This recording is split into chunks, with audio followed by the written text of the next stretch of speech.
कराची के इलाका नाजिमाबाद में पुलिस की मुबैना फायरिंग से एक शख्स जहां बहक। पुलिस का दावा है कि सादा लिबास और बावर्दी एहलकार मंशियात फरोशों की मौजूदगी की इत्तला पर गए थे। गलियों में फायरिंग का तबादला हुआ जिससे चिप्स बेचने वाला मारा गया। तहकीकात की जा रही हैं कि हिलाक शख्स को किसकी गोली लगी। अहले इलाका का कहना है कि 41 साला उस्मान पुलिस की फायरिंग का निशाना बना। फायरिंग करने वाले दोनों एहलकारों को रेंजर्स के हवाले किया गया।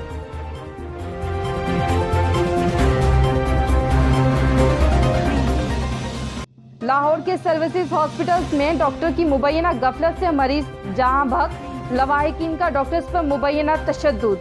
सर्विसेज अस्पतालों की इमरजेंसी बंद करके डॉक्टर्स का एहतजाज। जेल रोड भी बंद कर दी। पुलिस से मुज़ाकरात के नतीजे में डॉक्टरों ने एहतजाज खत्म कर दिया।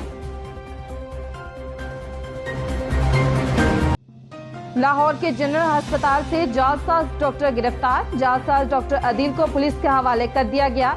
रंग महल में कारखाने के मालिक को यरगमगाल बनाकर जेवरात और नकदी लूटने वाला मुंशी गिरफ्तार। लाहौर में समनाबाद पुलिस की पतंग फरोशों के खिलाफ कार्रवाई।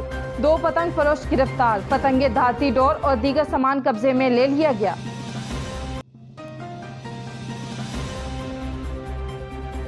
हेडलाइन जानिए आपने। अंडरग्राउंड न्यूज स्टूडियो से फिलवक्त इतना ही। मजीद खबरों और अपडेट्स के लिए देखते रहिए अंडरग्राउंड न्यूज।